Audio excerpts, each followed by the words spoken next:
Hello, so ito yung reading natin for Earth sign, Taurus, Virgo, Capricorn, take only what resonates. By the way, sa intro pa lang ng reading na ito, nakaamoy ako ng parang nagsisigarilyo. So I don't know if you're smoking or currently maglalight or mag-aamoy pa lang or something to do with sigarilyo. So pwedeng pabili pa lang or what. So maybe you're a smoker, take only what resonates, okay lang kahit hindi.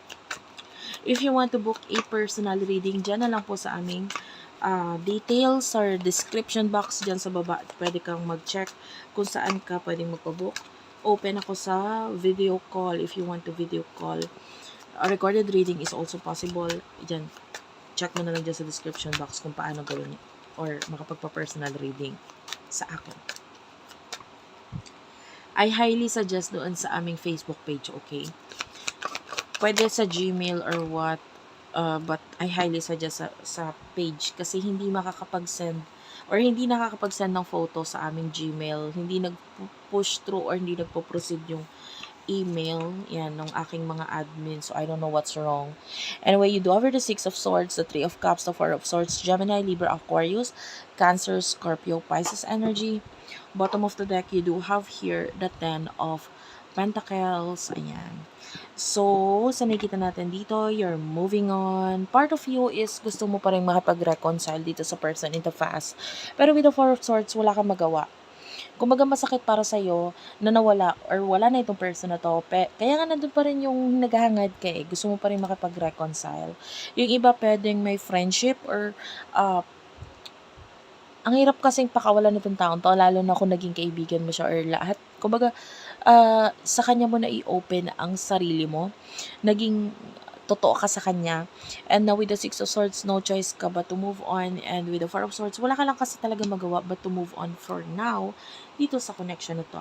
With the Ten of Pentacles, nakakita tayo ng separation, ending sa inyong dalawa. Two of Cups, this is, I feel the energy of Two of Cups na naka-reversal siya. So, pwedeng ending of a relationship, connection. And, yeah. But, nagdudulot ito para malungkot ka or masaktan ka. I feel like hindi ka talaga makapag-take ng actions regarding dito sa inyong dalawa. So, yung person na kakonect mo, emotions niya for you, emotions, main energy niya naman para sa spirit guides, angel guides, please tell me for the sign of earth sign, please. Okay, bottom of the deck, meron tayo ditong Ace of Cups. The Ace of Pentacles is also here.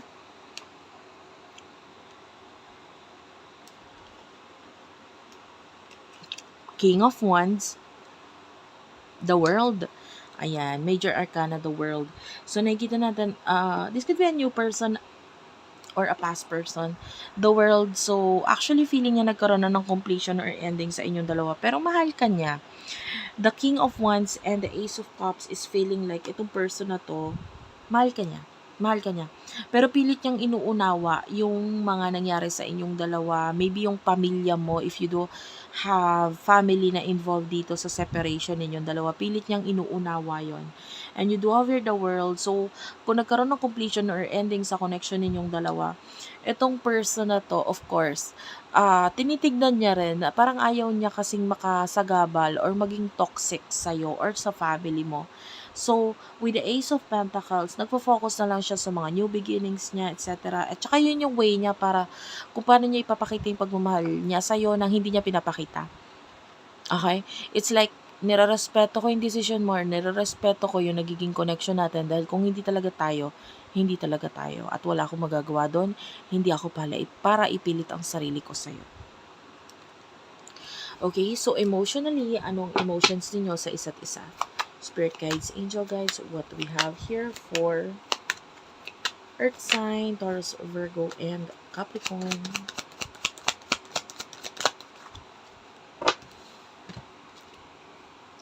Judgment is here, Nine of Cups is here, the Seven of Pentacles is here. Earth sign. Please tell me, earth sign, messages for earth sign. The Lovers is here. Four of Pentacles is also here. And you do have here the Ace of Swords. Actually, tatlong ace na yung nagpakita. So, this could be twin flame Our soulmate connection.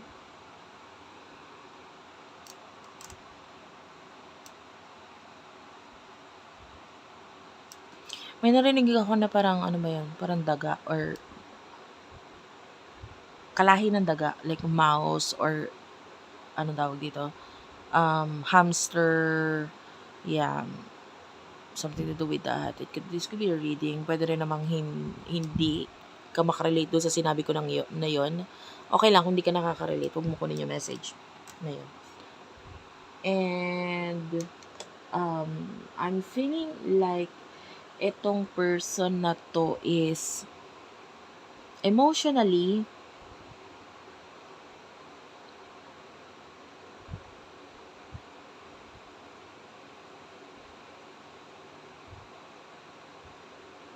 dito muna tayo sa iyo.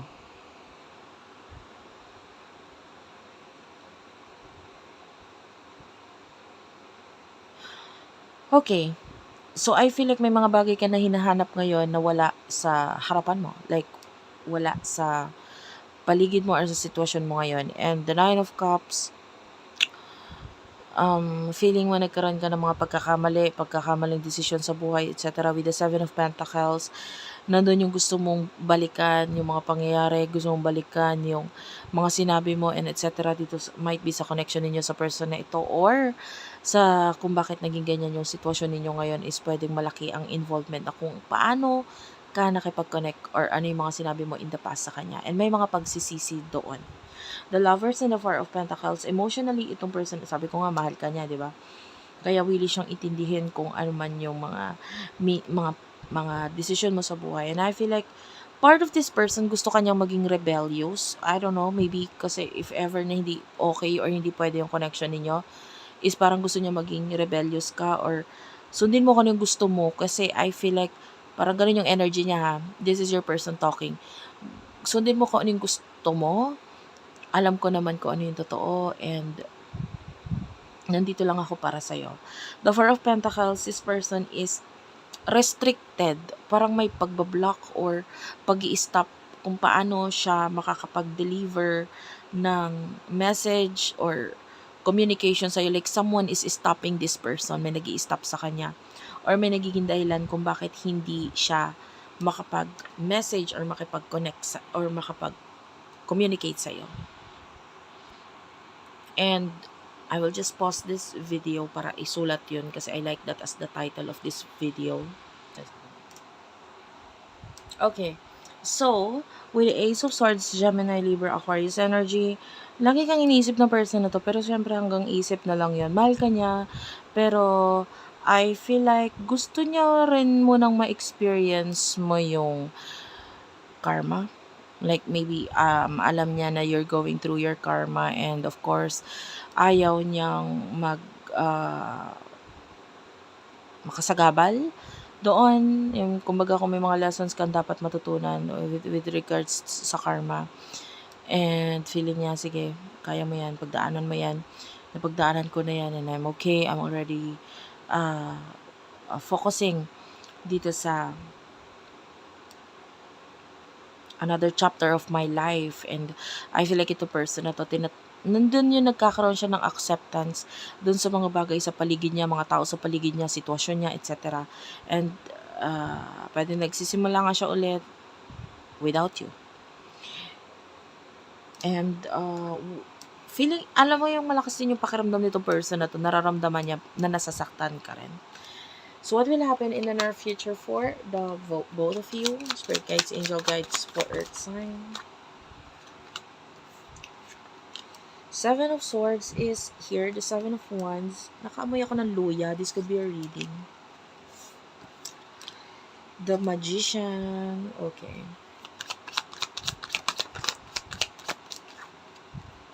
Bottom of the deck is the Chariot. This is Cancer energy. Do over the Star. The Queen of Swords at saka the Queen of Cups. Both queens are here. Major Arcana, the Star. Oh, meron tayong angel number 777. Tatlong 7 tsaka 4 na 7 nakikita ko. This could be your angel number, feel free to search the angel number 777 or 4 na 7, tatlong 7 sa sa Google or what, and take what resonates. That could be the message for you. Maraming meaning yan, and pwedeng yun yung message ng angel guide sa'yo. The Seven of Swords, I feel like you're fixing yourself. You're fixing yourself. Nakakita tayo ng mauobliga kang gawin yung mga bagay na hindi mo gustong gawin pero you have no choice. The Seven of Wands, some kind of apology or pagsosorry, yun nakikita natin ginagawa mo, maybe with another person and with the Magician. But I feel like you're not being too honest sa sarili mo, sa mga tao sa paligid mo in the near future. Kasi wala kang kakayahan, or I feel like hindi mo kaya maging honest for now because you're guilty of something. The Star, nakikita natin yung wish fulfillment dito sa person ito with the Queen of Cups and Queen of Swords. Pwede may mga ma-achieve siya dito regarding sa kanyang public persona, pagdating sa kanyang career, pagdating sa pagtingin sa kanya ng ibang tao, medyo mas tataas. So, yung ibang career, ito, pwedeng may promotion, or kung hindi man, pwedeng mas makikilala siya ng ibang tao na mas magiging mas maayos, or mas magiging mas magaling. This person will try to heal by, making his or herself better than before. So, itatry niya maging mas better in the near future. Hindi para patunayan sa'yo or what. Wala naman siyang ganun na energy. Mas nakukuha natin dito na kasi magfo-focus na lang ako sa sarili ko kaysa kung ano yung wala sa akin. At kung wala ka sa akin, walang tayo, walang connection, communication sa atin, magfo-focus na lang ako sa sarili ko. And I feel like nag-work out or nagiging maganda ang balik nito sa kanya. So, thank you for watching. I love you all and bye-bye.